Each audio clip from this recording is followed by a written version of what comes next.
Thank you, Rong. Welcome, everybody. It's a pleasure to be here.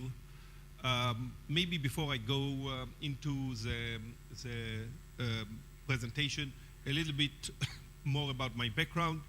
I have been on the faculty at MIT for the last 18 years. And in parallel, I started and sold a few companies. The first company was in supply chain analytics that I started in '97 and I sold in 2007, and it became part of IBM supply chain planning. When I sold the company, we had about 350 clients using our technology on a day-to-day basis. In 2012, I started a company in the space of business analytics, and I sold it 4 years later to Accenture Analytics. We had many companies using our services for machine learning, for optimization, for revenue management, for insurance, and the like. What I'm going to talk about here is work on online resource allocations. I will emphasize application to revenue management, but you will see that the applications are not only in revenue management. Revenue management is one easy example that I can use, but there are applications in different areas. About 12 projects running in parallel. Last year project I split into 4 categories. You can see at the center foundation, for example, connecting, linking analytics with business performance. The second category is around risk. For example, we developed for the state of Massachusetts analytics to reduce false positive in fraud detection. We developed for a large insurance company a tool for assessing risk with their customers so that they can identify what kind of pricing to charge and what kind of package to offer. In the space of retail, we have a number of projects. For example, a project around using social media information to improve supply and demand forecasts. And in industrial operations, a number of projects, one with a high-tech company on optimizing capacity and service level.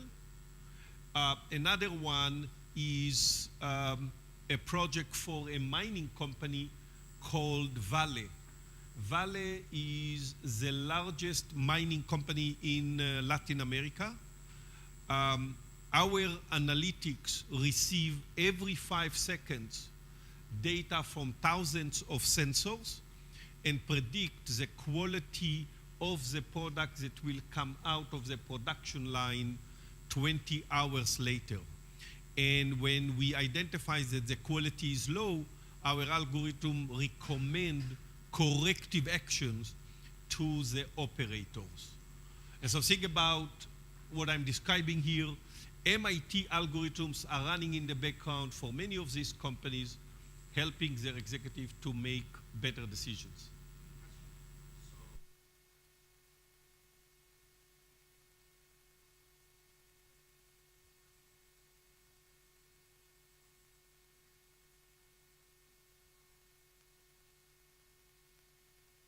So we customize and we develop the algorithm specifically for every company. So the algorithm that was developed, for example, for the mining company was tailored for the mining company. We will, and a project like that may take 1 year or 2 years to do the analysis and implement the algorithm. And I'll show you here another example from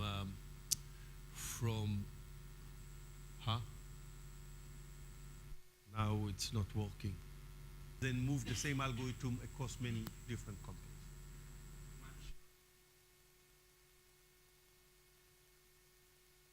I'll talk about it. That's good. Ask me question during the talk. All right. So I'm going to focus on revenue management, and I'm focusing on algorithms for online resource allocation. I'm going to show you 3 related results. The first one, and I shared some of the papers with Ron here. The first one is on online resource allocation when you know nothing about future customer arrivals. I have 0 information about who is going to arrive next. And I'm going to use what we call competitive analysis to develop an effective algorithm. The second part is again online resource allocation when I know that customers are IID. And because I know the customers are IID, I want to learn about their behavior. And I will use what is called now Thompson sampling algorithm. With a show of hands, how many here are familiar with Thompson sampling? So a couple of you. I'll show you what we have done with Thompson sampling. And again, the objective here is not just to show you that something works. The objective here is to show first some basic, deep theoretical results, and then show that this result lead to something that works. Does this make sense?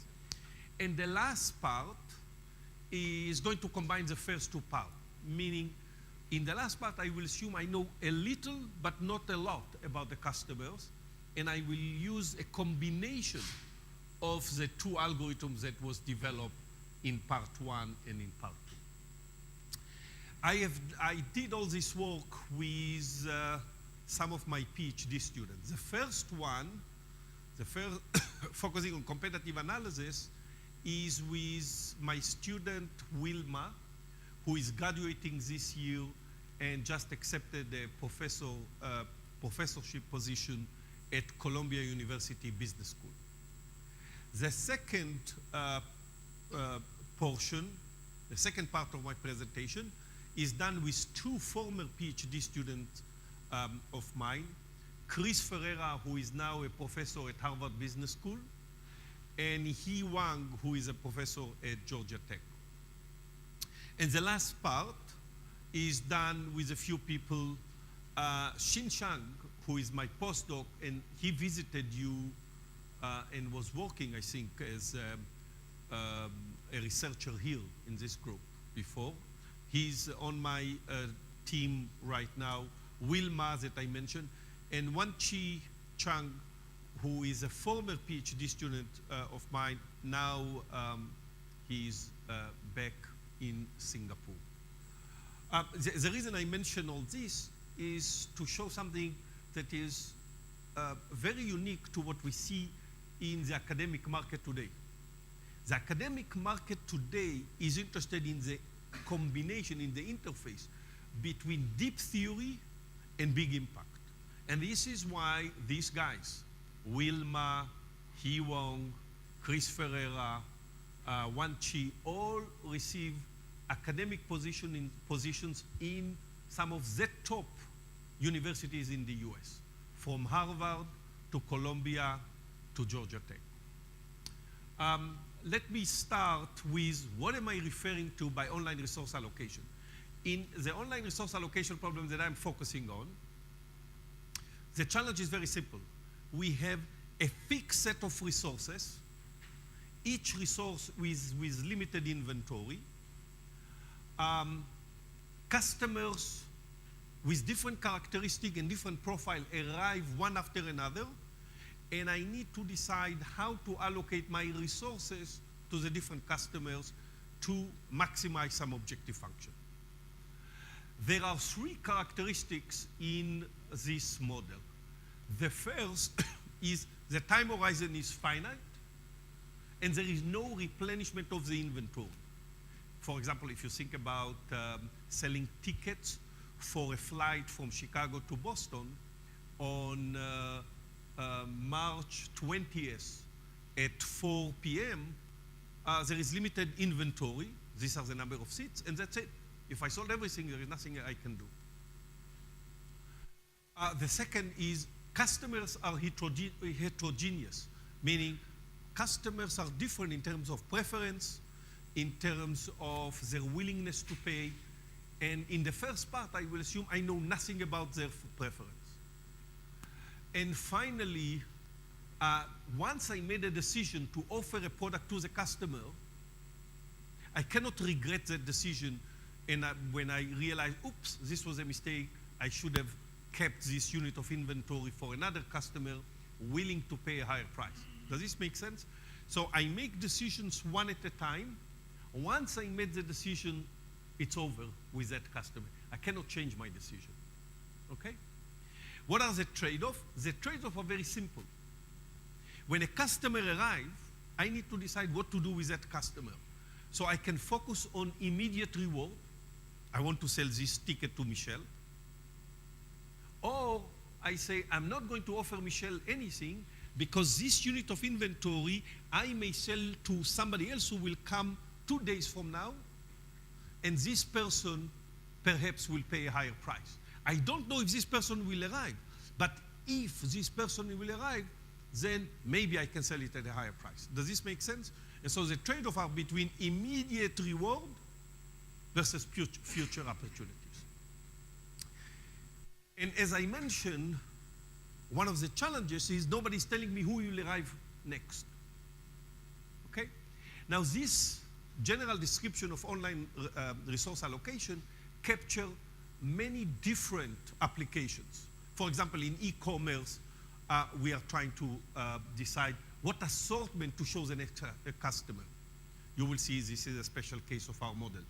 In healthcare, this model can be fine-tuned to the assignment of appointments of doctor to patient. A customer come, a patient come. There are many different potential physicians. Each has its own time slot. Which time slot of which physician should I offer the customer?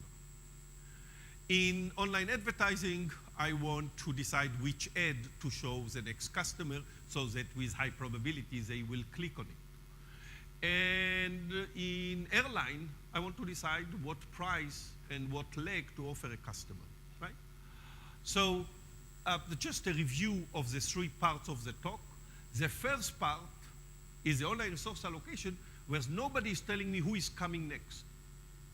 The second part, I know that the characteristic of the customers are IID, but I don't know exactly the distribution, and so I need to learn it. And in the last part, I will assume I know a little bit about the customer. I'll tell you what I mean by that. For example, in your case, you know exactly what I'm talking about. I know the feature vector of the customer, but I don't know the parameters of the choice model that they are using. Does this make sense? We are working with some of your colleagues on exactly this problem, trying to fine-tune this algorithm. So he explained to us the problem you described. And that, so I have 2 people, just to give you an example. I have 2 people, Xin Shang and Han Zhang, who are working with me and Sang on exactly this problem. All right. Okay, so let me describe the model for this talk. So at the beginning of the horizon, I have n different items, right? For each item, I know the initial inventory, right? For item 1, I have 10 units of inventory. For item 2, I have 50 units of inventory. For each item, I have a set of feasible prices that I can choose from. The feasible price is item dependent. Different item, different set of feasible prices. Now, customers arrive sequentially, one at a time. When customer T arrives at time period T, this is the first time I know the probability that this customer will pay price P for resource I. Does this make sense? Right? So as the customer arrives, the probability is revealed. But I don't know which customer will arrive next. Therefore, I don't know what probability I will see next, or whether or not a customer will arrive at all. Right? It's possible that there is no customer after this customer.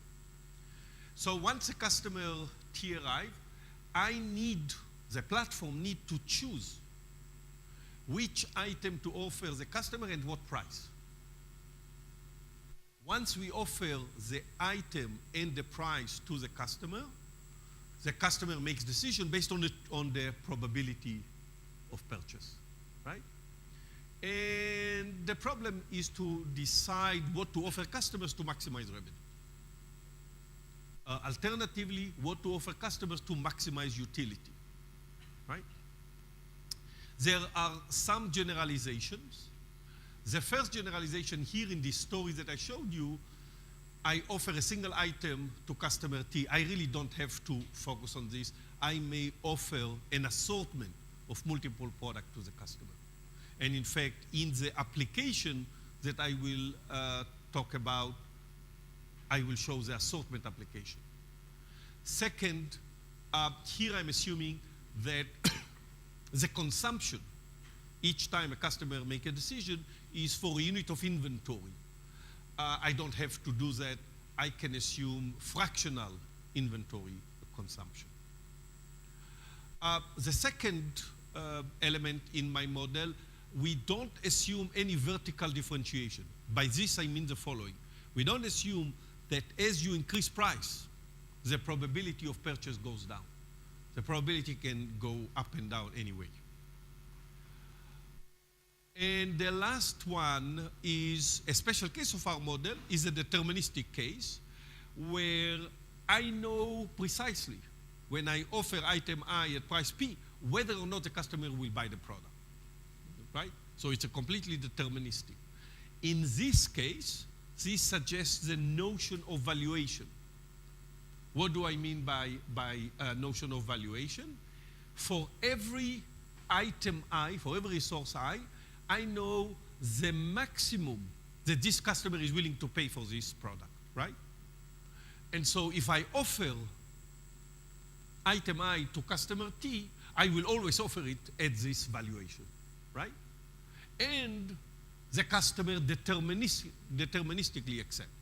I will reject the customer if the valuations are negative. So far, so good?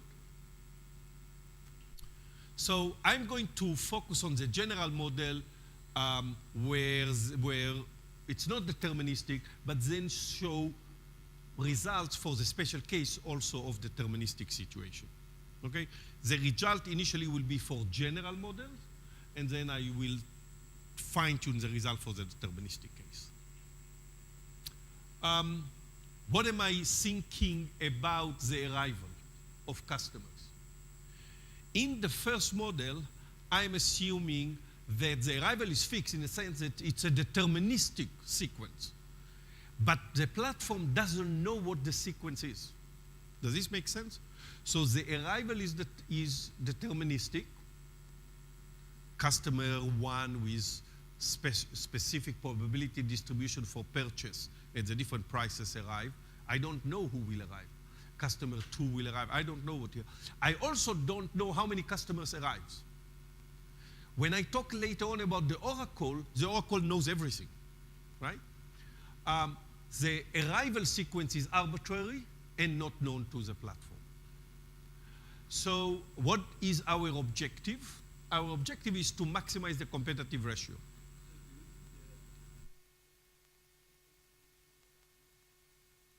Yes. The only thing that the nature, so the nature can choose whatever they want, the arrival sequence.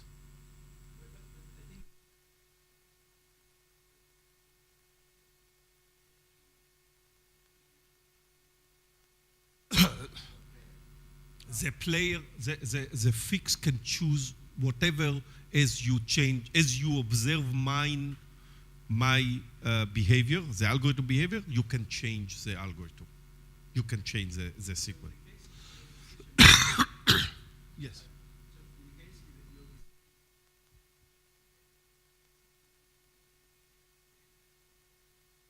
The decision of the oracle can be stochastic. So here is maybe this will clarify your question. So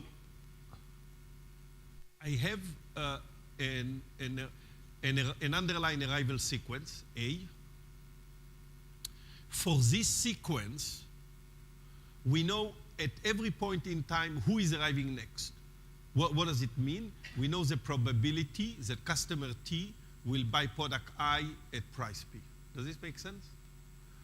I'm going to focus on, for this arrival sequence, I'm going to focus on, and this will try to identify the answer to your question, and you tell me if I'm precise.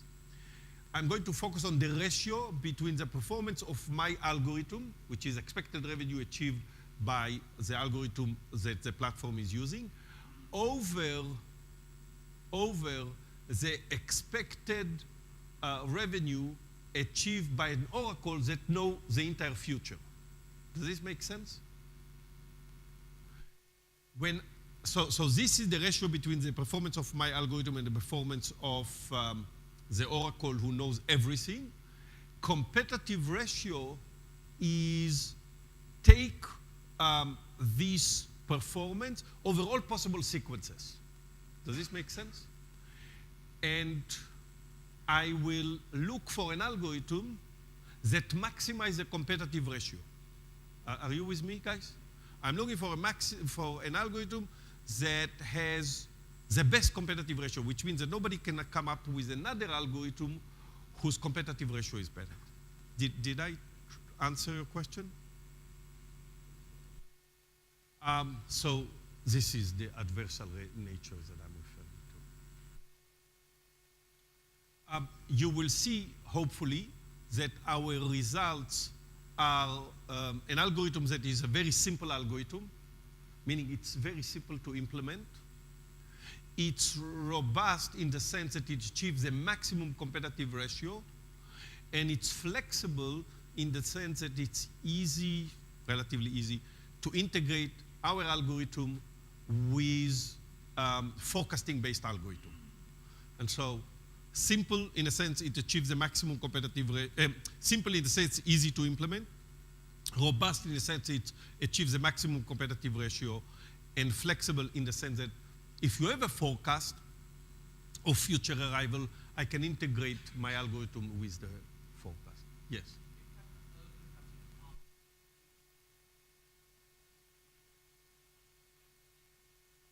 To what? Mm-hmm.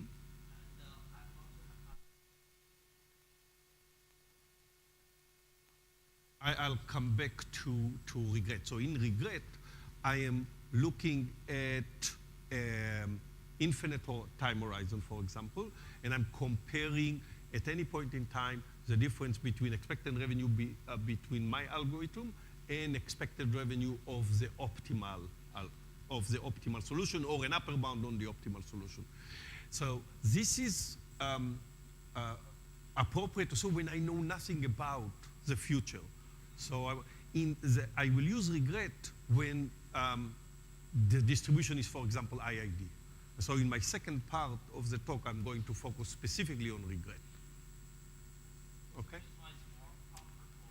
For when you know nothing, so you are competing against an adversary who is trying to make life difficult for the algorithm. Okay?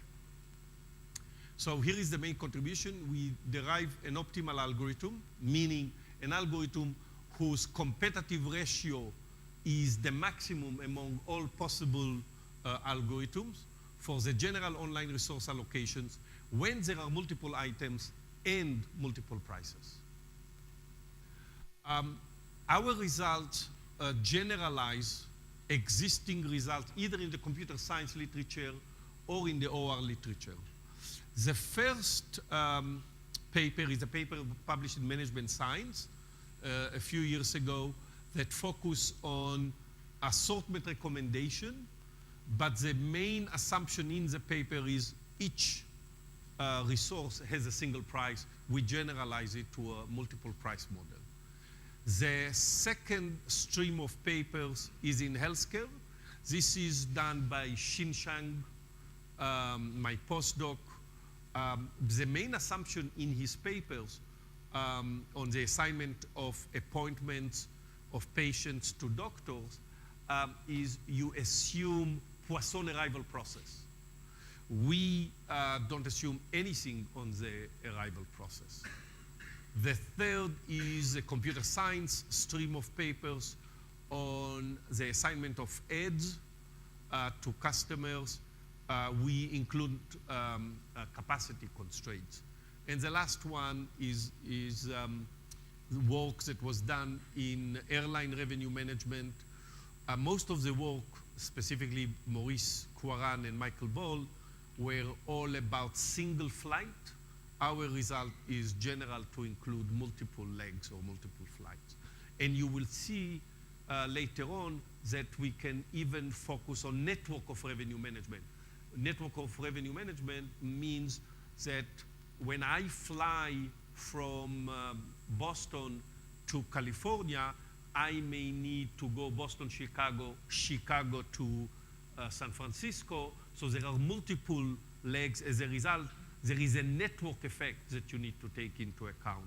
Our second model will cover all of this.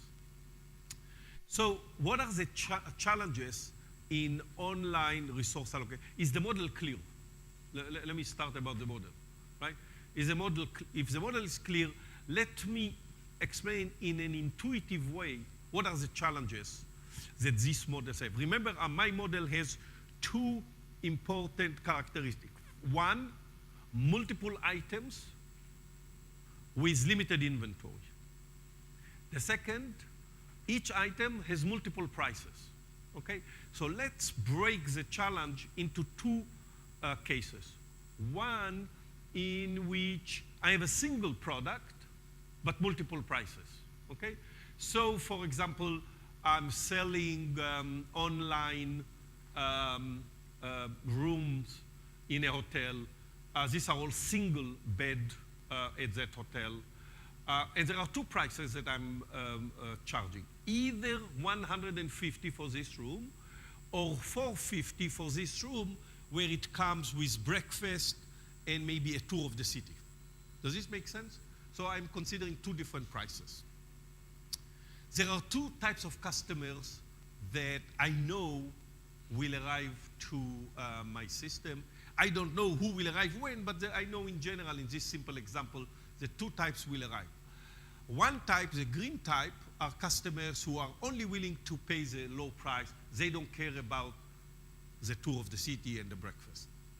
The second type are the black customers who are interested in the tour, interested in breakfast. They will reject the low price and they will only accept the package deal that includes the room plus the tour of the city. Does this make sense? Now the question is, when customer arrive, what should I do? So, and remember, I'm going to show you here a deterministic case where when the customer arrives, I know its color, meaning I know whether it's green or black. The only question is, what should I do to this customer? And so let's start with a myopic algorithm. What is a myopic algorithm? The myopic algorithm will offer a room to the next customer based on their willingness to pay. So let's see what is the worst case sequence that can happen to me. Well, the worst arrival sequence in this case is trivial. Only green customers arrive at the beginning. The myopic algorithm says accept every one of them. And so I will basically sell all the available inventory. And now another set of customers, black customers arrive. They are willing to pay the high price, but I have no inventory. And so the ratio between my algorithm and the optimal is 1/3, right? Pretty bad. Now you may say, forget about the myopic algorithm. Let's use the conservative algorithm. The conservative algorithm says, I don't care who comes, I only offer the high price. Meaning I'm going to reject any green customer. Hopefully, a lot of black customers will arrive. The black customers are very attractive because they are willing to pay the high price. Remember, I'm playing against an oracle. The oracle thinks about the sequence. And the worst sequence in this case, only green customers arrive. I rejected all of them. There is zero revenue. The ratio, therefore, is 0. Right? And so if I use this type of algorithm, I am not doing well. What is known in the literature is that in this situation, you want to use a booking limit. What is a booking limit algorithm? The booking limit say, sell up to that much to the low-paying customers, reserve the remaining to the high-paying customers. So I'm going to use here a booking limit of 3, meaning I will sell at most 3 to green customers. So in the case of the first arrival sequence, I will sell 3 green, 2 blacks, my ratio becomes 3/5. What happened with this algorithm to the second sequence? In the second sequence, I will sell 3. Nobody else arrived. As a result, my ratio is again 3/5. And in fact, we can show that this is the optimal competitive ratio in this situation. And this was proven by Michael Ball and Maurice Quaran. They showed that the optimal competitive ratio is this function of R, where R is the ratio between the high price and the low price. In this case, the ratio R is 3, 450 divided by 150. And so this competitive ratio is 3/5, right? So that's the first challenge.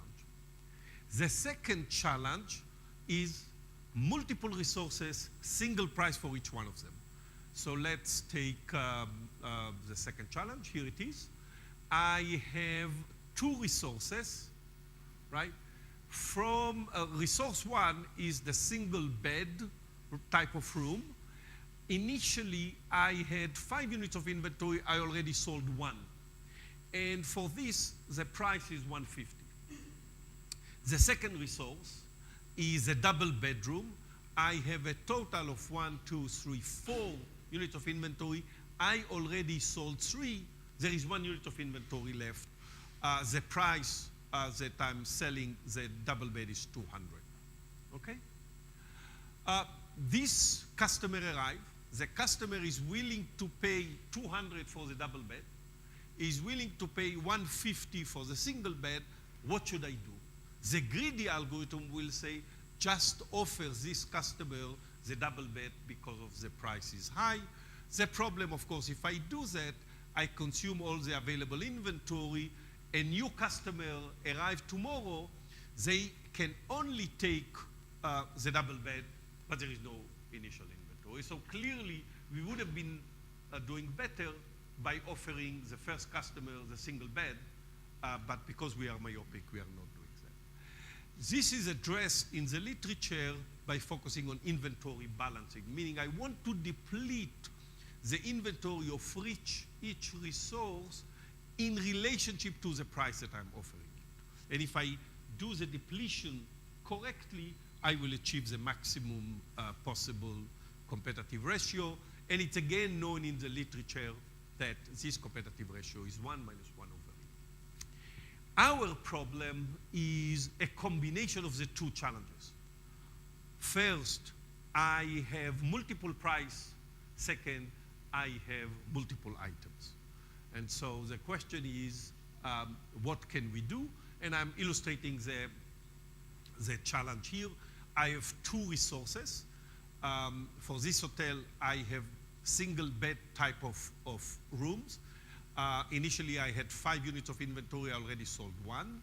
For this single bed type of room, we have 2 possible prices, 150 and 450. The 450 comes, as I said earlier, with breakfast and a tour of the city.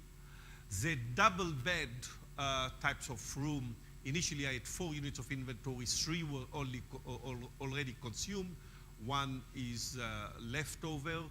The feasible price is only 200. Here is a customer that arrived.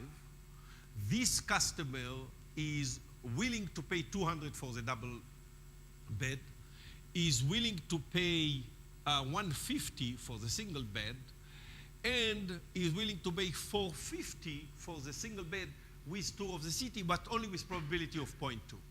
What should I do? Which product I should offer this customer? Should I offer the double bed at a price of 200? Should I offer the single bed at price 50, or should I offer the single bed at a price of 450? Our algorithm is actually very simple. At any point in time, we calculate a virtual cost for each one of the resources. Think about virtual cost as a bid price or a penalty cost. And then once I calculated for each resource its own virtual cost or bid price, I determine what I call an expected virtual profit associated with each resource at each price. So for resource I at price P, the expected virtual profit has nothing to do with actual profit. The expected virtual profit is the probability that this customer will buy item I at price P times the price minus the virtual cost. And I will select the product to offer the customer and the price to offer it to be the one associated with the maximum virtual expected profit. Does this make sense? So the algorithm is very simple. At any point in time, I'm calculating a virtual cost associated with each one of the resources. You will notice that when I calculate the bid price or the virtual cost for resource I do it completely independent of other resources. I just ignore the other resources and only focus on this resource, and then calculate the expected virtual profit and select the one maximizing this quantity. The key question is, how do you determine lambda I? How do you determine the bid price, right? That's really the essence. And of course, the next key question is how good this algorithm is. So this type of analysis, which I will refer to as bid price control policy, is not new. This is not our invention. This has been used in revenue management for a long time, except that when it is used in revenue management, it is used in situation where you have a forecast. When you have a forecast on future arrivals, you can formulate an LP, and the solution to the LP give you dual variables that are basically the bid prices. And so you notice that when you do it in the classical way, the penalty associated with resource I depends directly on the status of all the other resources. Does this make sense? Because I'm solving a single LP that incorporates all the resources together. This is not what we do because we don't have any forecast, therefore there is no corresponding LP. So the way we do it, we look at a specific resource I. To calculate lambda I know the fraction of inventory that was already sold. I determine a function of this fraction, and the penalty is the value of this function at the current fraction of inventory used. That's the one that I'm going to be using. So you notice when I talk about resource I ignore basically all the other resources. So let's demonstrate the simplicity of the algorithm with my example, and then try to give an insight about where these penalty functions are coming from. So remember my example, I have two types of product, the single bed type of room and the double bed types of room. From the single bed, I already consume 1 unit of inventory. There are 4 units available. From the double bed, I already consume 3, and there is 1 unit of inventory left. There are 2 feasible prices for the single bed, 150 and 450. There is 1 feasible price for the double bed. This customer arrived. They are willing to pay 200 for the double bed. They are willing to pay 150 for the single bed, and they are willing to pay 450 for the single bed with probability of 0.2 because they are interested in the tour of the city and the breakfast. So I'm going to calculate a penalty function. I'm going to show you here first the result of the penalty function. For resource I, the penalty function depends on the fraction inventory consumed. The fraction inventory consumed is 20%. I determine that the penalty function is $50. The penalty function for the second resource, the double bed, is 150. And so once I calculated the penalty function or the bid price, the algorithm follows directly. I calculate expected revenue associated with resource 1 at 150. I calculate expected revenue associated with resource 2 with resource 1 at a price of 450. Here it is. And I calculate expected revenue associated with resource 2 at this price of 200. The maximizer is resource 1 at the low price, so I offer a single bed at a price of 150. Extremely simple algorithm that is executed one customer at a time. So where is the bid price coming from? The bid price coming from the following intuition, and I'm going to show it with the example of the single bed for which we have two prices, if you remember, 150 and 450. So the x coordinate is going to represent the fraction of inventory sold, and the y coordinate represents the penalty function as a function of the inventory, the fraction of inventory sold. The first thing that we show is that this function, this bid price function, is increasing as the fraction of inventory sold increases.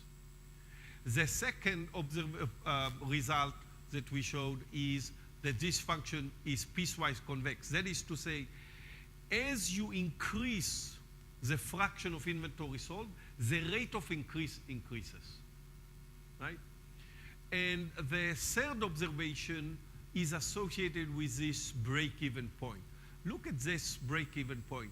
Once I sold alpha as a fraction of the inventory that I had initially, you notice that the penalty function is exactly the lower fare, the lower price for resource 1. What does this mean? It means that if the fraction of inventory sold is slightly greater than alpha, the bid price will be greater than the lower price. What does this mean? If the bid price is greater than the lower price, the expected virtual profit associated with this fraction is going to be negative. And so I will never offer the low price for this resource after I sold a fraction of alpha. Because of this, I call alpha the booking limit, right? After this alpha, we will never offer the lower price. The question, of course, what is alpha? We show that alpha is a function of, a logarithmic function of the ratio between the high price and the low price. In our case, we show, remember, the ratio between the high price and the low price is 3. We show that this is 62%.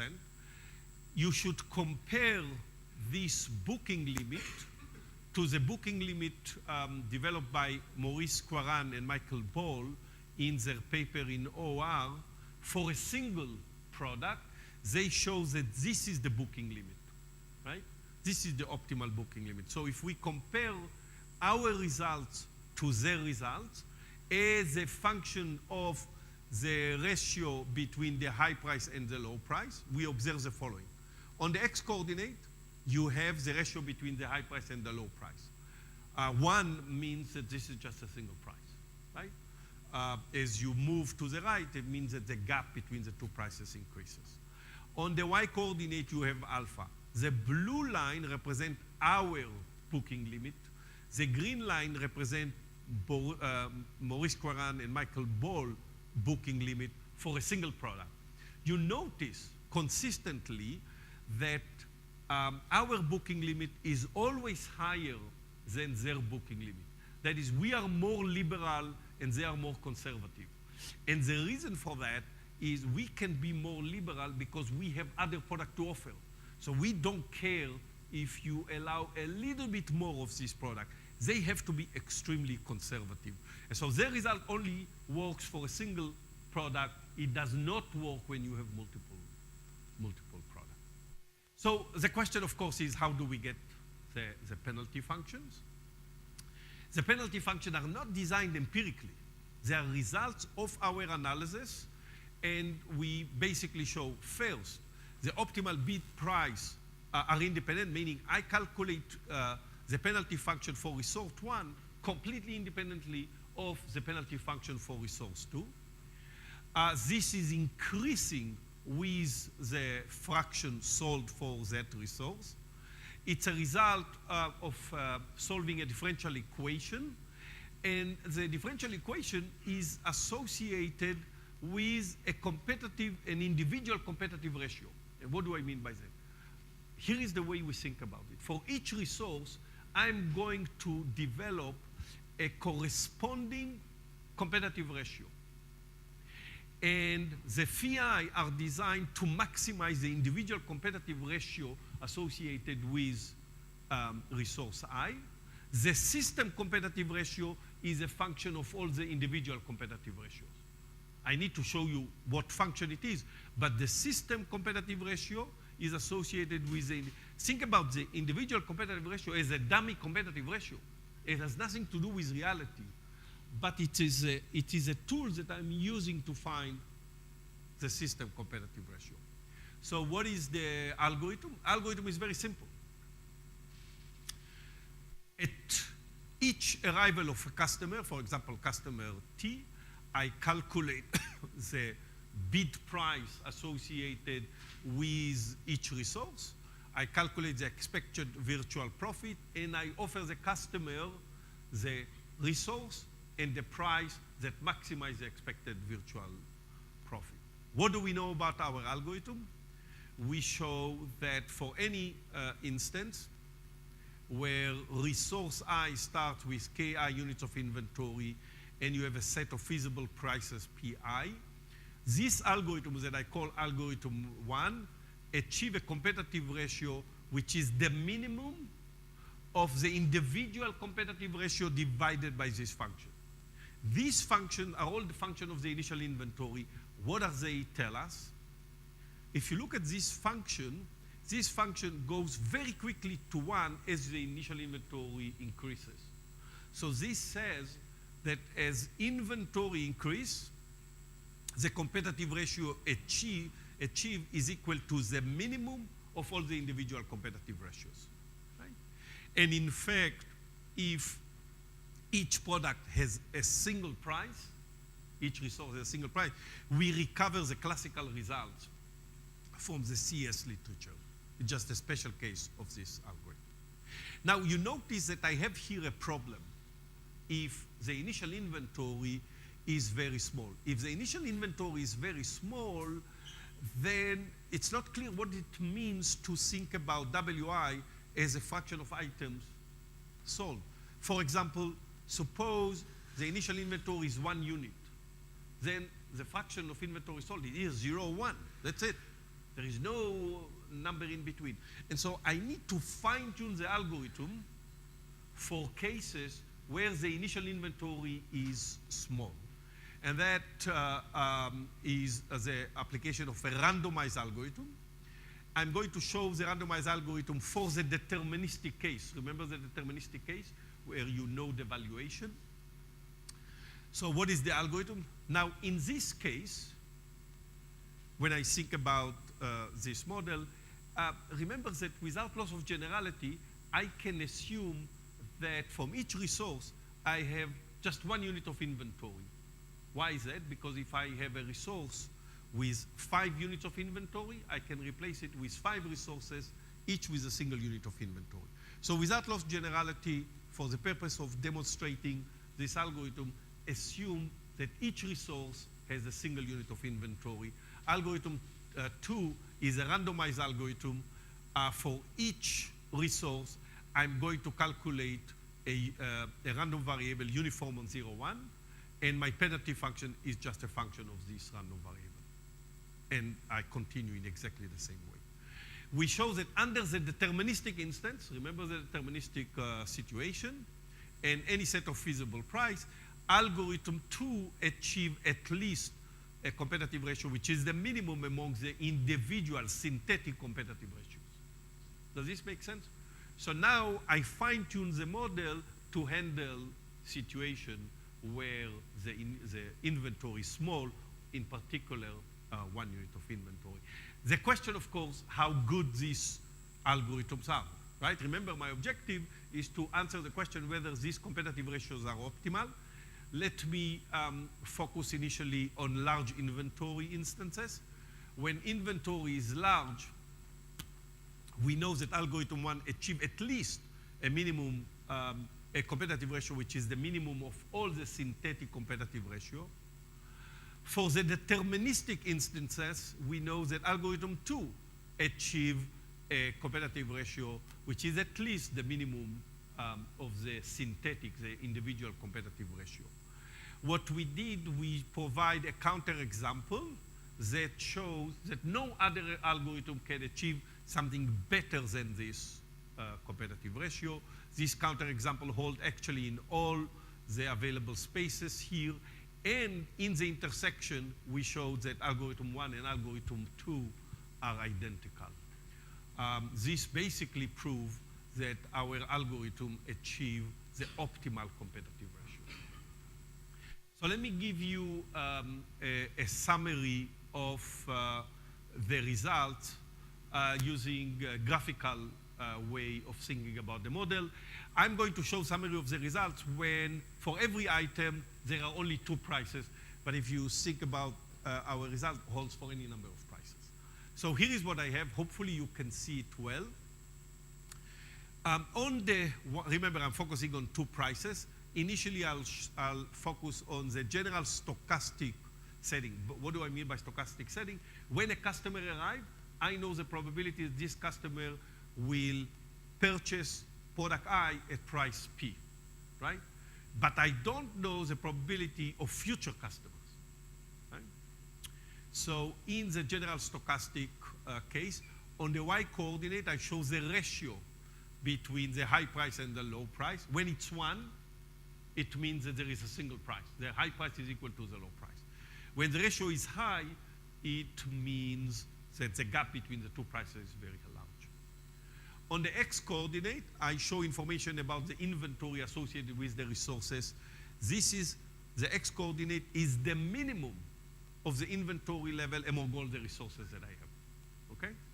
It's very intuitive to see that as inventory increase, as the gap between the high price to the low price decrease, the competitive ratio increases, right? This is trivial.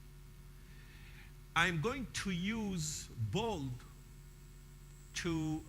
symbol to illustrate the situation where the results are tight. And I'm going to use non-bold to show situation where the results are not necessarily tight. This is the best that we know, but maybe somebody can improve, okay?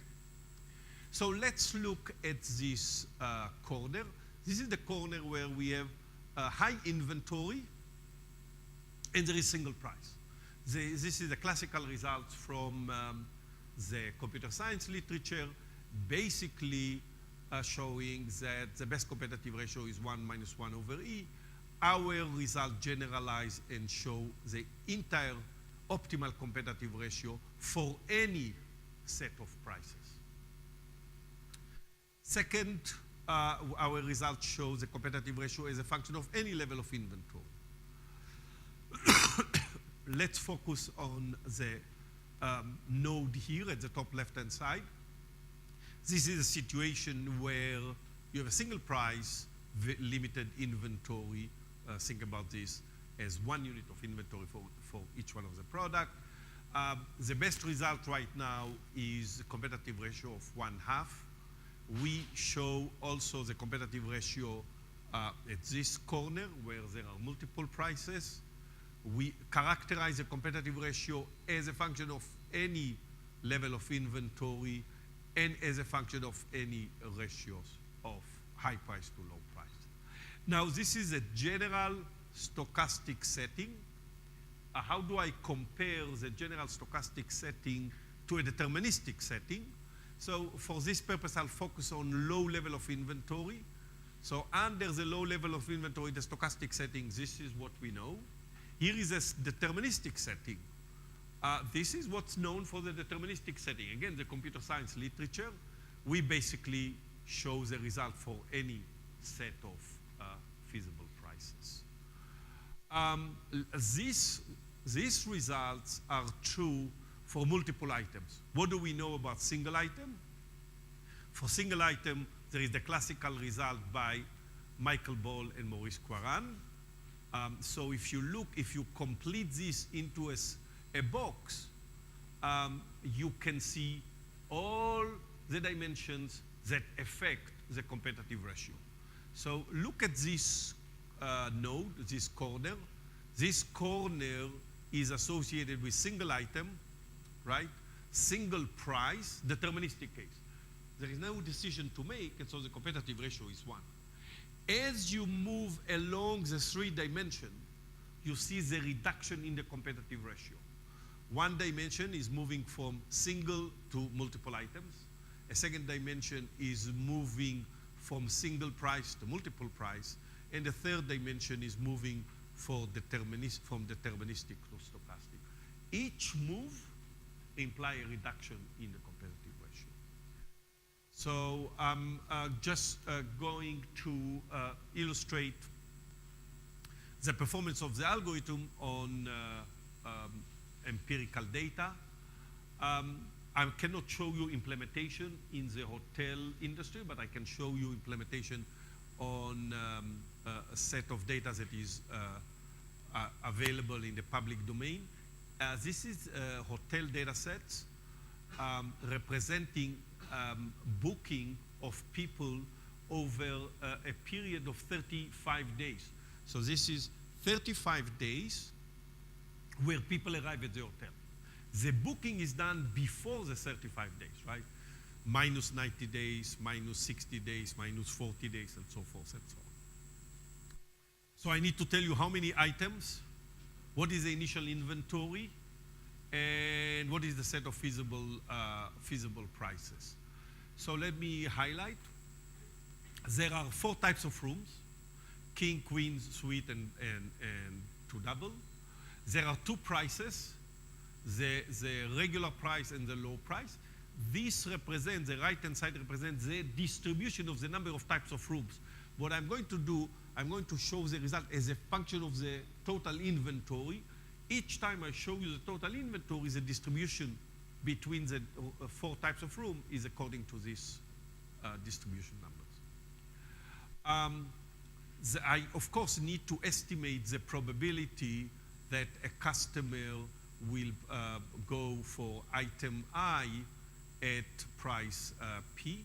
Notice that in my thinking about this problem, I have really 8 different products, which is the combination of the room types and the different types of prices. I want to implement something a little bit more ambitious than what I showed you in the analysis. As I mentioned, all our results work for assortment, not necessarily for offering a single price. So I'm going to offer a customer an assortment of rooms. How do I know what is the probability that customer T will purchase room I or product I from assortment S? I calibrated my algorithm using their data, assuming that everybody makes decision based on MNL. Does this make sense? So the probabilities will come from the MNL model. And think about this as a sequence of 35 arrival dates that I'm going to model. Which algorithm I'm going to compare? I'm going to compare 4 or 5 different algorithms. All of them can be represented as bid price types of algorithm, meaning algorithms that try to maximize this virtual expected profit. The myopic basically says there is no bid price. I select the one maximizing expected revenue. That's trivial. The conservative just selects the lambda I to be higher than the low price. So I always offer the higher price. The only question is which assortment to show, right? But I always offer the high price. Algorithm 1 is what I showed you. This is the algorithm that I'm interested in. I want also to compare our algorithm to the traditional algorithms that are used in revenue management. In revenue management, all the algorithms are forecast-based algorithms. And there are 2 algorithms that you can think about. One is calculating the penalty function using a static forecast. I look at the historical, I generate a forecast, and I solve every time by looking at what is the current inventory that is available. So think about this as a static forecast model. The second is a dynamically adjusted forecast. After every arrival of customers, I am adjusting what is the forecast of future arrivals. I solve the LP. I have now bid prices. I apply them to this equation. The last one is, forget about forecast. I know exactly who is arriving when. And so I will solve an LP based on this. And finally, I want to compare the performance of all these algorithms to what I call a hybrid algorithm. In the hybrid algorithm, I use either the static forecast or the dynamic forecast. So the way the hybrid algorithm works is as follows. I run the forecasting-based algorithm, for example, the static forecast. I solve the LP. I calculate the penalty function, right? And therefore, I can calculate the expected virtual profit, and I find the best one. And then in parallel, I run my algorithm, right? This algorithm. My algorithm tells me what is the best, knowing nothing about the future, right? I know the expected virtual profit associated with my algorithm. This is the best one that came from my algorithm. This is the best one that came from the forecasting-based algorithm. If the gap between the two is large, I switch to my algorithm. If the gap is small, I stay with the forecasting-based algorithm. What is large or small? We fine-tune the cutoff to be a ratio of 2. If the ratio between my algorithm and the forecasting-based algorithm is greater than 2, we switch to our algorithm. Now, of course, you can fine-tune the ratio. Does this make sense? So, which one did the best? Of course, just to make sure we understand, this is having perfect information about the future. So this is, think about this just as a benchmark that we can use. All right, so on the x-coordinate, I'm presenting information about the total inventory that I have. The distribution among the different products is based on the probabilities that I gave you. Just remember, the distribution is based on this. So if there are 100 units of inventory, 52 will be of this type, 15 of that type. Does this make sense? So here it is. This is the number of room per night, total inventory. High implies we have a lot of inventory. Low implies very little inventory. At the y-coordinate, I am comparing the performance of a specific algorithm to an upper bound on the optimal solution. Here is a myopic. This is the greedy algorithm, right? It's not surprising what we see here. The greedy does very well when you have a lot of inventory, right? Because when you have a lot of inventory, you just offer whatever is maximizing revenue. But it does poorly when we have very little inventory. The conservative is the reverse. It does relatively well when you have limited inventory, but it fails when you have a lot of inventory. It's just losing opportunities. Our algorithm does relatively well when you have a lot of inventory, but outperform both algorithms in this range, right? What about the classical revenue management types of algorithm? The static forecast is not doing well. Our algorithm outperforms the static forecast. Our algorithm outperforms the dynamic forecast. Dynamic forecast clearly does better, but not as good as our algorithm. What about the perfect forecast? Of course, the perfect forecast, who knows exactly who is coming next, will do better. Now, what about the hybrid? You notice that the hybrid, based either on dynamic or static, always outperform everybody else. And that's why I said our algorithm, while designed for the conservative case, the worst case, is flexible enough to work in parallel to a forecasting-based algorithm. So there are a couple of takeaways from this. I don't want to go over the details because I want to show you the second part unless there are questions. Question on the algorithm, is the algorithm simple enough? Okay, so you notice here we assume nothing about future arrivals. In the second part, I want to assume that customers are IID, but I don't know the parameters of the customer. So I need to learn it on the fly, and this is the idea of the Thompson sampling based algorithm. So I'm going to show you this. A couple of you said that you know Thompson sampling, which is great. What I want to show, I want to illustrate the model and the algorithm in a very intuitive way. So I'm going to show it for a single item. So think about single resource. But the results are very general. The results, as Ron knows, are hold for multiple items in a network revenue management types of environment. But let's focus initially on a single item. For this single item, and somebody asked me about regret function. Here I'm going to focus on regret. I have a finite horizon with T periods. At any point in time, a single customer arrive, and we need to decide what price to offer this customer. Inventory is finite, and then I have a set of discrete prices that are for which the expected demand is unknown. So there are a set of prices associated with each price is a true expected demand, but we don't know it. If I had infinite amount of time and I have lots of inventory and I know the expected demand associated with each price, then the decision is very simple. Offer the next customer the price maximizing expected demand times the price. Right? That will be but here there are three challenges: finite horizon, finite inventory, and unknown expected demand. Now, how many of you are familiar with Groupon? Groupon, the company Groupon. If you buy from Groupon, you pay my algorithm. My algorithm there is not based on Thompson sampling. It's not based on Thompson sampling. Why? Why there it's not based? Because for Groupon, because products are not physical products, right? They have a lot of inventory.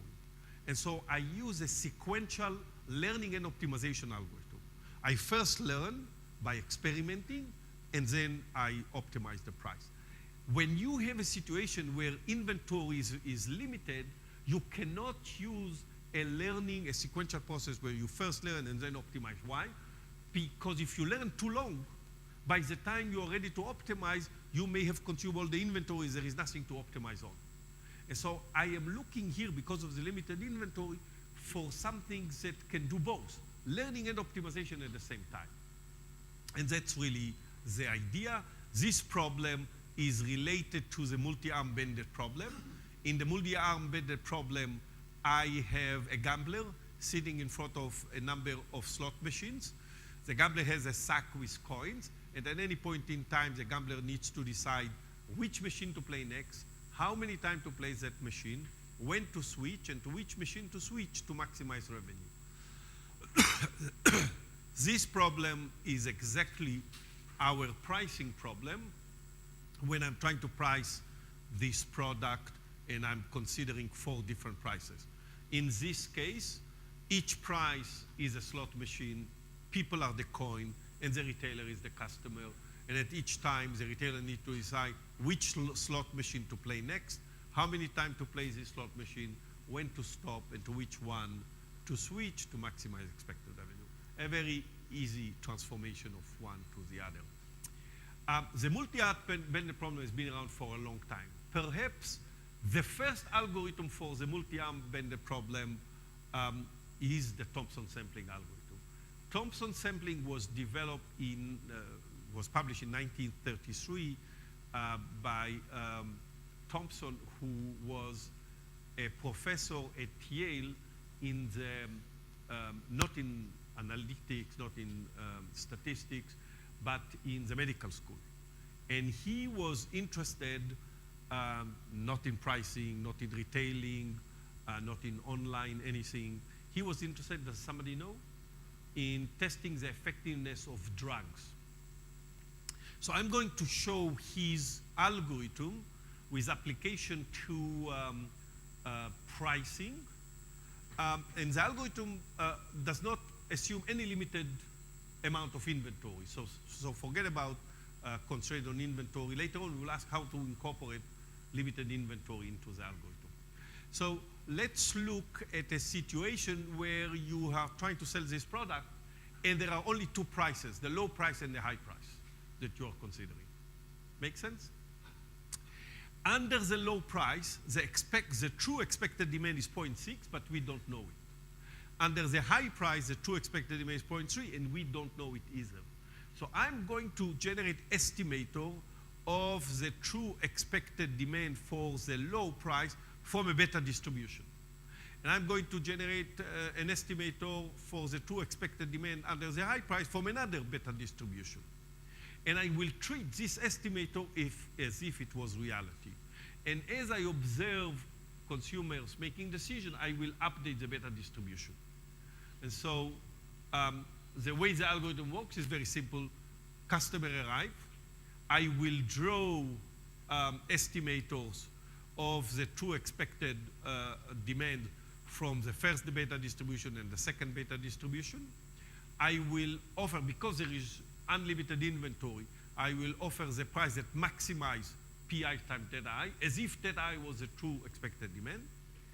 I observe customers making their decisions based on the true distribution function, and then we update the beta distribution.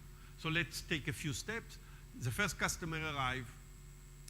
I know nothing so far, so I will generate estimator from the uniform distribution. In this case, P2 theta 2 is larger. I offer the high price. The customer does not buy the product, and so I update the beta distribution here to be beta 1, 2.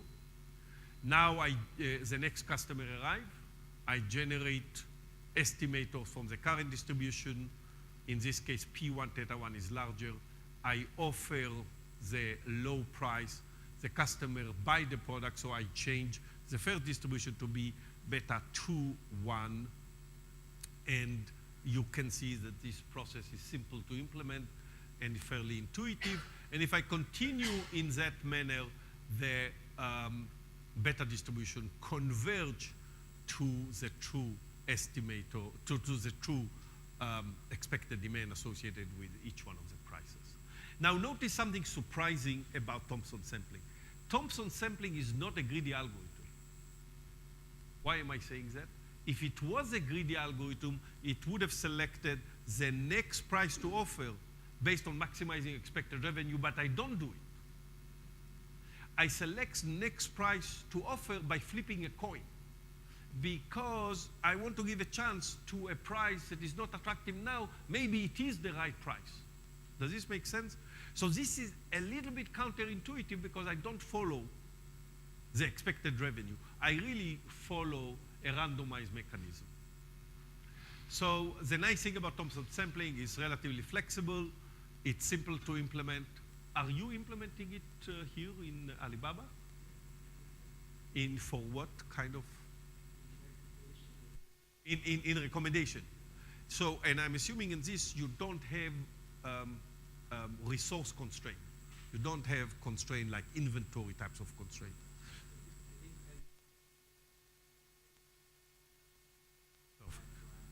Perfect. So our objective, and this was done by others, people from industry, Facebook,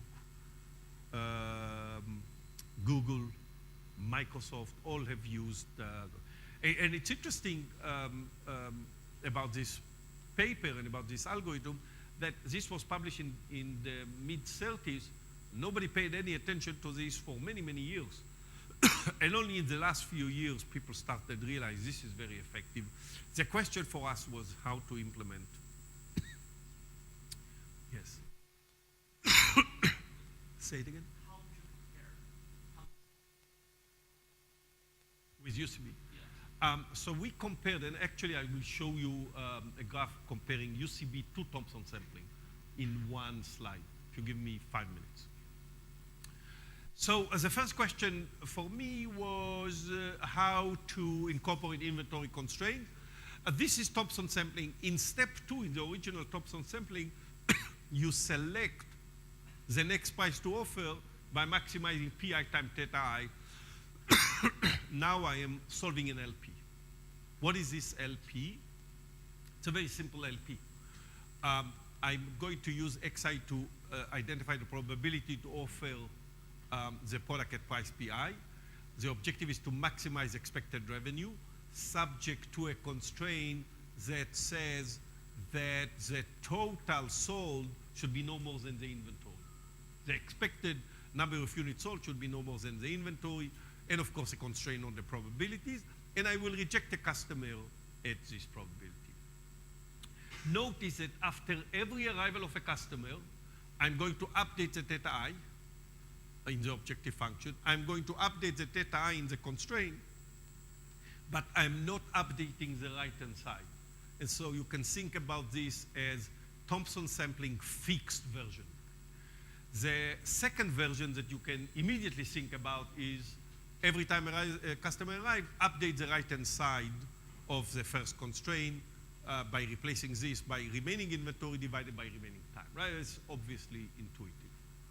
The question is, how do we compare the performance of Thompson sampling fixed with Thompson sampling update? Now, just to illustrate something very important here, I'm focusing on one resource. This is a very general method that allows us to incorporate multiple resources and a network of implication between the different resources. So the paper itself incorporates the network, but here I'm just showing you a special case. So first, theoretically, what can we say about the performance of our algorithm? I'm going to look at a regret for a finite time horizon T and a demand distribution D. What is the regret? Is the difference between expected revenue associated with an oracle that knows the true demand function minus expected revenue of Thompson sampling that is generating the revenue function.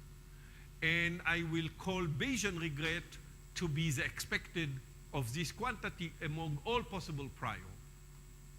We show that for both Thompson sampling fixed and Thompson sampling update, Bayesian regret is bounded from above by a constant times square root of the number of time periods times square root of some function of the number of prices, right? And actually, you can show that you cannot do better than square root of T, and these results hold for any general network revenue management, general prior distribution, or general demand. Now, how does it compare to other algorithms, and in particular to UCB? So there are two other algorithms that exist in the literature that handle exactly the same setting. The first is by people from Columbia University. The Columbia University algorithm is very similar to the algorithms that I developed for Groupon. It's a sequential process. You start by learning. Once you finish learning, you switch to optimization. The problem with this algorithm, if inventory is very limited, you are not going to be effective, right? And so I want to test the performance of what they are doing. The second algorithm is by people from Cornell and Microsoft. Their algorithm is actually similar to us, except that they use UCB, right? So their algorithm is using UCB, solving the dual of the LP that I showed you here. So in spirit, it's the same thing, except that we are emphasizing Thompson sampling. So I want to do the direct comparison between the two here. The paper has many different scenarios when we compare the performance. I'm going to show you here just two. The paper also has comparison in the case of network revenue management. But let me explain what you see in these two scenarios. On the left-hand side, the x-coordinate represents the number of time periods, okay? And the y-coordinate represents the performance of each algorithm relative to an upper bound on the optimal solution. So far, so good? The inventory that I have in scenario one is always 25% of the number of time periods. So think about this, limited amount of inventory. The right-hand side represent the same situation, but inventory is 50% of the number of time period. So on the right-hand side, I have more inventory than the left-hand side. Okay? So let's look at now the left-hand side with limited inventory. The red line represents the performance of Thompson sampling update. The one where I update all the data and the right-hand side of each of the constraints. The blue line represents the performance of Thompson sampling fixed, right? When I update the data, but I don't update the right-hand side. The purple line here represents the performance of the Cornell Microsoft algorithm. Green light represents the performance of the Columbia University algorithm. You can see Thompson sampling, fixed or no fixed, outperform all of them, including your BC. Especially when there is limited inventory. And what is beautiful about this is look at the number of time periods here on the left-hand side. 100 time periods, meaning the initial inventory is very limited, just 25 units of inventory. We are 95% relative to an upper bound. Maybe relative to the optimal, we are 97%. Right? Now, look at the right-hand side. This is when I give more inventory still. Thompson sampling, update or no update, outperform everybody else, including your BC. Now, I like to talk also about this line. Do you see the blue, light blue dotted line? What is this? This is Thompson sampling, the original algorithm, without incorporating domain knowledge. Without incorporating domain knowledge, this is failing. The more customer arrive, the worse it does. This is why I say that machine learning algorithms have to incorporate domain knowledge, because if you don't, you are going in the wrong direction. And you can see this. We have many different examples in the papers that show the same behavior. So hopefully this answers your question, not only about regret, but also about the effectiveness of UCB. There is a paper, again, Ron has all these papers, extends the results to continuous price setting, to price setting when customers arrive and there is a picture vector of the customer, to display advertising and the like.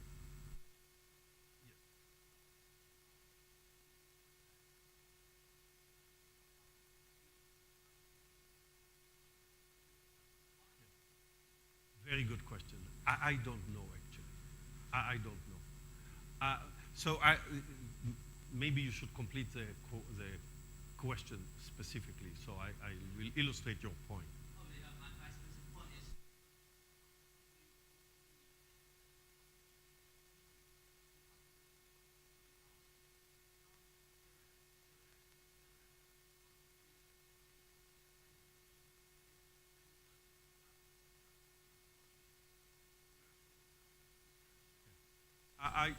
I repeat what I said. I have no idea, actually. I really don't know. And let me illustrate why this is so amazing. Is that you see this Thompson sampling fixed, right? Look at this, fixed. I don't update all the information I have. Still, I outperform everybody else, which is unbelievable. And we experimented with a lot of different instances. Even the referees, this was finally accepted last month. Even the referees ask us why it's happening. I have no idea, actually. Sure. I think like Professor here from Yes. even further develop Yes. by section and effort Yes. to the development. Yes. I know their paper. Yes. Did you have a chance to compare? We compare our algorithm with Yen Yip. Thompson sampling lasts better. It just Thompson sampling is like magic. And you look at the result. Look at the result. Right? Look at the regret bound that we are proving. Right? And by the way, it's interesting to look at the constant. You would think, and it's not true, you would think that the constant associated with Thompson sampling update is better than the constant associated. It's not true. And remember, this is why I really have no idea how to answer your question. And you look at this. In Thompson sampling update, I am so precise about what's available. The constant is worse when I'm not precise. Of course, we don't know that we have the optimal constant, right?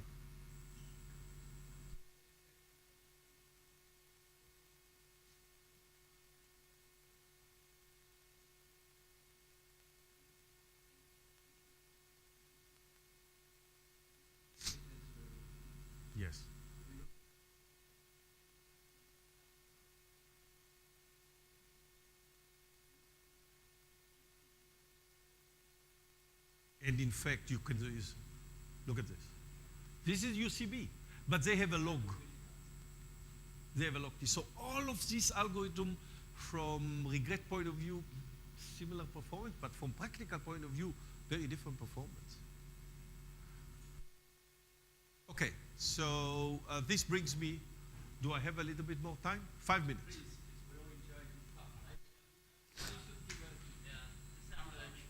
What's that? Okay, okay. So the last one is the one that I'm writing with Xinjiang right now. One that we are writing with Xinjiang is asking the following question. Suppose when a customer arrives, you know a little bit but not a lot about it. In the first one, I knew nothing. That's a little bit too much to assume we know nothing about the customer. The second one, we assume everybody is more or less the same. They are IID. The only thing, we don't know the parameters. In the third one, I like it because it's really closer to what you are dealing with. You know a little bit about the customers, but you don't know a lot. So what do I mean by that? And let me illustrate this with the hotel example. Remember in the hotel example, I have 4 types of rooms. For each type, I have the initial inventory, and I have 2 prices for each room. Does this make sense? So in my first model, I assume that everything is MNL. I calculated the parameters of the MNL a prior, and my probabilities were based on the MNL. Now I'm going to assume I don't know the parameters of the MNL, and I want to learn them on the fly. Does this make sense? So when a customer arrives, let me make sure, what do I know about the customer? It's exactly what you know. When a customer arrives, I know the vector feature of the customer, right? I know the vector feature of the customer, but I don't know the parameters of the MNL. So the question is, can we learn this on the fly? So the way our algorithm works is we observe when a customer arrives what the vector feature is. We follow Thompson sampling, right, to estimate the parameters. We then use our hedging algorithm to calculate the lambda, the penalty function, and we offer the assortment maximizing the expected virtual profit, right? And so you can see that now I'm combining the first talk with the second talk, the first part with the second part. So a little bit about what do I assume about the model. I assume everything is following MNL. So far, so good. The probabilities are associated with the vector feature and the MNL parameters, which we don't know. Right? And so the probabilities for David are going to be different than probabilities for Michelle because our vector feature is completely different. Okay. So let me show you, and I will describe the algorithm on the fly as I describe the result. So the same stuff, right? The x-coordinate is the total inventory. High, right? I have total inventory that is very large, but the distribution of the product is according to the probability distribution that I give. Low, very little inventory. So this is Thompson sampling with myopic. What does it mean? I am following Thompson sampling to estimate the parameter, right? And I am using the myopic, the greedy algorithm, meaning just offer the one maximizing expected revenue. Make sense? And you can see that I do very well when there is a lot of inventory. I fail when there is little inventory. Thompson sampling conservative means I will never offer the low price. I only offer the high price. I use Thompson sampling to estimate the parameters. And based on the parameter, I select what assortment to offer. Make sense? And again, we see the same intuition as before. When inventory is low, it does well. When inventory is high, it's losing a lot of potential revenue. Our Thompson sampling with algorithm 1 outperform everybody. Now, here is the surprising stuff. I talked to Xinjiang and to Will, and I said, why don't we test against a Bayesian algorithm that doesn't know anything about Thompson? Thompson is maybe too much to ask. And so in the Bayesian algorithm, I just follow a Markov process and I update my estimate. You can see I'm doing extremely well. That's actually unbelievable. I know nothing. I just do follow a Bayesian process, and it's good enough. It's almost the same. Then this is what you do if you knew the choice model, if you knew the parameters.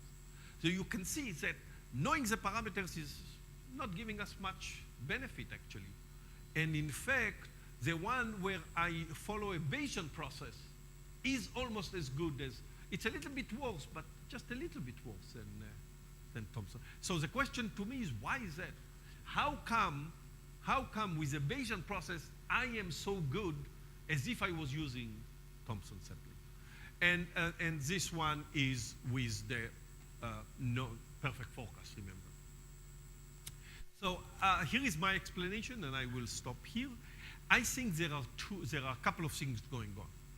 First, you remember that my algorithm one, as you consume more inventory, increase the price. So this basically provide an exploration of all possible strategies. The second is that the fact that I offer assortment provide an exploration.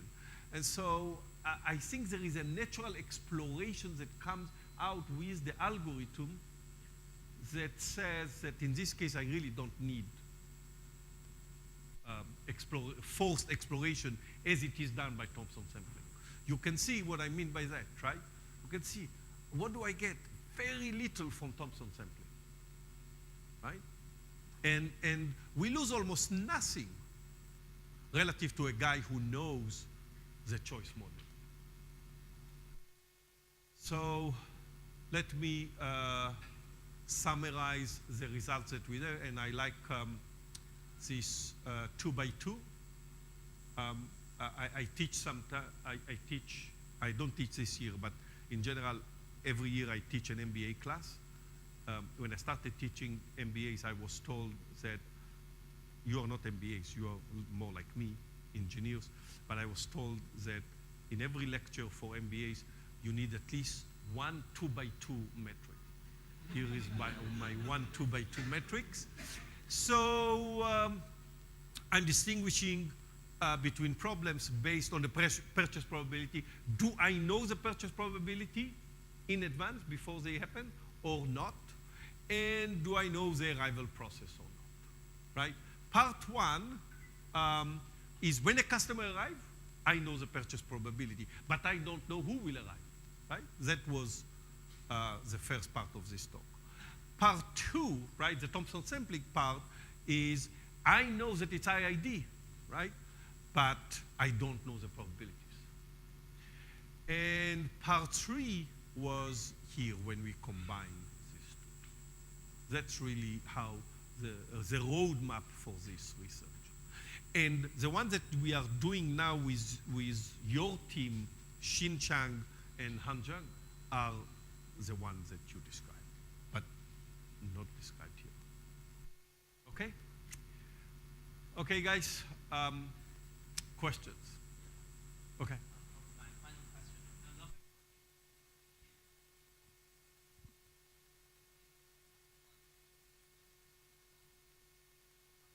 So we tried to compare our method to reinforcement learning. I am not 100% sure whether this can help here. We wrote a proposal to IBM on comparing these to reinforcement learning. Hopefully we'll have some insight once we do the work. But I don't have the result that I can talk about. Part of the problem is when you talk reinforcement learning, the terminology is a little bit different. Anybody else? Yes. So I think if you think about the compared ratio thing, I always be surprised by the fact that if you work with these words of arbitrary arrival, even with adversary scenario, right? Now actually your policy is absolutely fixed. So if you look, because I read I have a lot of discussion with Will as well as Xinhan. So if you think about the way you construct your algorithm, and was something always make me wondering is that your policy, particularly the what you call bidding price, right? Yes. So the bidding price policy is absolutely fixed without any observation, have Exactly. nothing to do with. So in other words, you actually announce to the world Yes. before anything happened, this is what I'm going to do. Exactly. And I And- announce it without knowing what's happening with the other stuff. Right. So that, I mean, think about this now. So in the case, if you have this competitive world, right? So you have these two players, and the nature is one player, you are the another player. You actually announce your strategy before the game starts. And turns out, you tell me that you actually get the best results that you can ever imagine. I mean, just think about this. Sounds like this is not, not wise decision. So you see what I'm saying? So always be the fact you thought you probably can get something out of things you Yes. observe, Yes. even with arbitrary redundant. Yes. You supposed to see the question I try to Yes. come up. Yes, yes. And let me add to your question. Let me make the question, at least in my mind, even stronger. You notice that in my bid price control policy, I always increase the price. I never decrease the price. Let me repeat.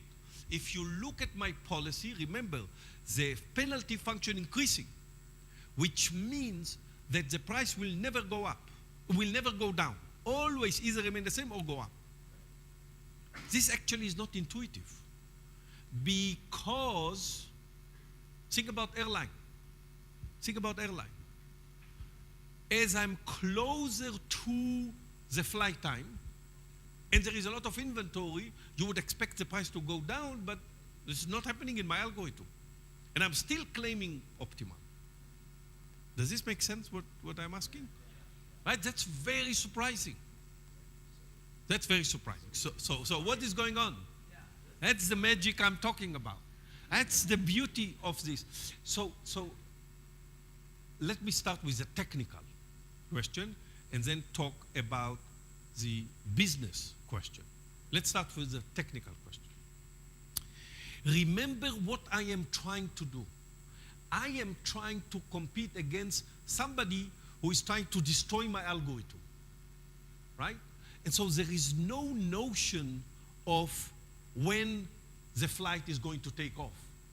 The oracle, the adversary, can stop now or can stop tomorrow. And so from the worst case point of view, I need to always either remain the same or increase the price. It's because I'm competing against, in the regular flight examples that I gave, you know the flight is going to take off tomorrow a.m. This is not the case in my so from a technical point of view, right? And this is also related to your, when I am trying to find the worst case, it turns out that the worst case is, there are other examples actually like that. The worst case happen when you do the bid price completely independent of each other. Because that can be the one where you will be beaten by the algorithm. But from a practical point of view, what I like about this result is that it's flexible enough that when you have a forecast and you know when the flight is going to take off, you can combine it with our algorithm. That's the beauty of this algorithm. You in practice, it is not going to replace forecast-based algorithm, but it's going to enhance forecast-based algorithm, as you saw in some of my computational results. We do better when we combine the two algorithms, right? So this is the best answer that I have to these questions that you had, and also the question that I had, which for Will, which is, this is not consistent with what you expect.